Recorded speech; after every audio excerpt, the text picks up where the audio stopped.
नमस्कार, मी सरोज तुमचं स्वागत करते सरोज वर्ल्डमध्ये. आज आपण खिचडी बनवणार आहोत. जास्त काही बनवायचं नव्हतं. आज रात्रीला फक्त खिचडीच बनवायची होती. त्यामुळे एक पातेलं घेतलं, त्यामध्ये तेल टाकून जिरं मोहरी फोडून घेतली, त्यात कापलेल्या मिरच्या टाकल्या, कढीपत्त्याची पानं टाकली, थोडे शेंगदाणे टाकले आणि छान हलवून घेतले. हलवून घेतल्यानंतर 1 चमचा आल्याची पेस्ट, 1 चमचा लसणाची पेस्ट टाकून मी ते हलवून घेतलेलं आहे आणि नंतर त्यामध्ये कांदा टाकून घेतलेला आहे. कांदा टाकून म्हणजे कांदा मी जाडच कापलेला आहे आणि 1 बटाटा कापून घेतलेला आहे. त्यामध्ये थोडंसं हिंग टाकलेलं आहे आणि फोडणीमध्ये छान ते जिन्नस सगळे मिक्स होतील अशा पद्धतीने आपण हलवून घ्यायचं आहे. नंतर 1 चमचा आपण त्यामध्ये हळद घातलेली आहे, 1 चमचा लाल मिरची पावडर, तीच काश्मीरी लाल मिरची आहे. काश्मीरी लाल मिरचीने खूप सुंदर असा रंग येतो आणि 1 चमचा वार्षिक मसाला घातलेला आहे.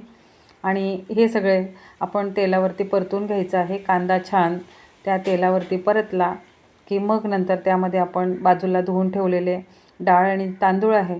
मी मुगाची डाळ घालते, कोणी तुरीची डाळ घालूनसुद्धा करू शकतं. मला मुगाची डाळ आवडते, त्यामुळे मी मुगाच्या डाळीची खिचडी करते. आणि धुवून छान 15 मिनटं मी पाण्यामध्ये भिजत ठेवले होते. ते तांदूळ आता त्या मसाल्यावरती परतून घ्यायचे आहे.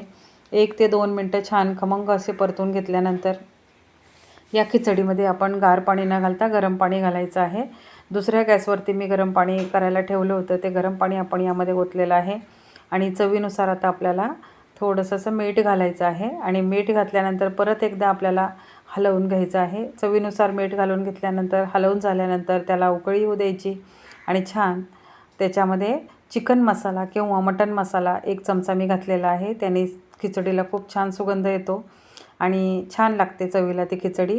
मला थोडं पाणी कमी वाटत होतं, त्यामुळे मी गरम पाणी वरून अजून टाकलेलं आहे आणि झाकण ठेवून छान 10 ते 15 मिनटामध्ये वाफेवरती आपली ही खिचडी बनवून तयार आहे. या सगळ्यांनी खायला.